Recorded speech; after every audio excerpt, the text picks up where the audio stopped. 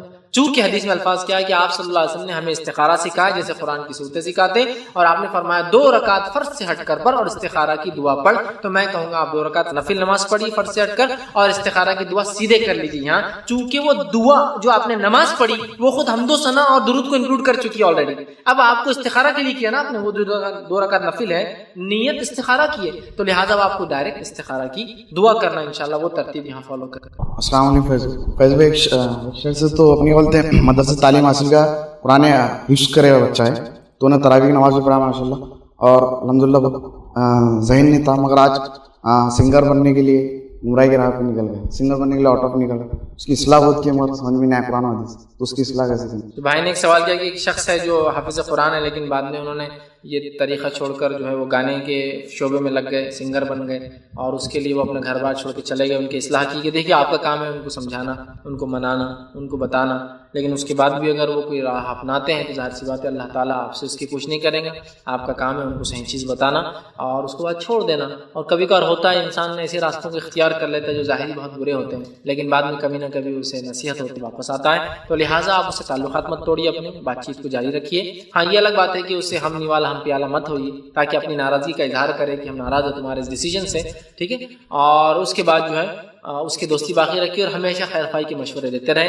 لگے کہ تائب ہوتا ہے، لوٹتا ہے، پریشان ہوتا ہے، واپس آتا ہے دین کی طرف، تو ظاہر سی بات ہے آپ سے دوستی ہوں گی تو مشورے بھی آئیں گا اور واپس بھی آئیں گا. لیکن ایک چیز تھوڑی سی سمجھنے کی ہمارے پاس یہ بھی اس معاشرے کے اندر کی معاشی حالات بھی کبھی کبھار انسان کو ایسے راستوں کو اپنانے میں مجبور کرتے ہیں کہ ایک صاحب عالم دین ہے لیکن حالت یہ ہو گئی کہ بینک میں کام کرنے میں، ایک صاحب جو ہے عالم دین ہے حالت یہ ہے کہ وہ کسی جگہ لیٹرنس اور پیخانے صاف کرتے ہیں لوگوں کے، اس لیے کہ اس کے علاوہ ان کے پاس وہ نہیں ہے. جب وہ اس حالت میں دیکھتے ہیں کوئی آ کے ان کو آفر دیتا ہے یہ کیا سب، حالانکہ وہ حلال کام ہے، پھر بھی یہ کیا تم کام میں لگے، چلو میں تم کو فلاں کرا دیتا ہوں، میرے جوئے کے اڈے بیٹھ جاؤ، تم کھیلنا ملنا نہیں، صرف اکاؤنٹس کرنا ادھر بیٹھ کر، وہ مسئلہ نہیں. اس سے تو اچھا نا پیخانے صاف کرے عالم دین ہے تم. اور پھر وہ انسان معاش پیسوں کے لیے، اور اگر ان کے ساتھ معاشی مسئلہ ہے تو معاشی مسئلے کو حل کرنے کی کوشش کریں. ہوتا ہے کبھی شہرت کا مسئلہ ہے یا فیلڈ میری پسند کی چیز یہ ہے، وہ ایک الگ چیز ہے، پھر ان کو دھیرے دھیرے وقت لگے گا سمجھنے، لیکن یہ ہے تو اس کو دور کیجیے. ورنہ معاشی مسئلہ، پیسوں کا مسئلہ بہت سی بار انسان کو بہت ہی عجیب و غریب گھنونی بات کرنے مجبور کرتا ہے. بہت سے لوگ علماء کا مذاق اڑاتے، حافظوں کا مذاق اڑاتے، عالموں کا مذاق اڑاتے.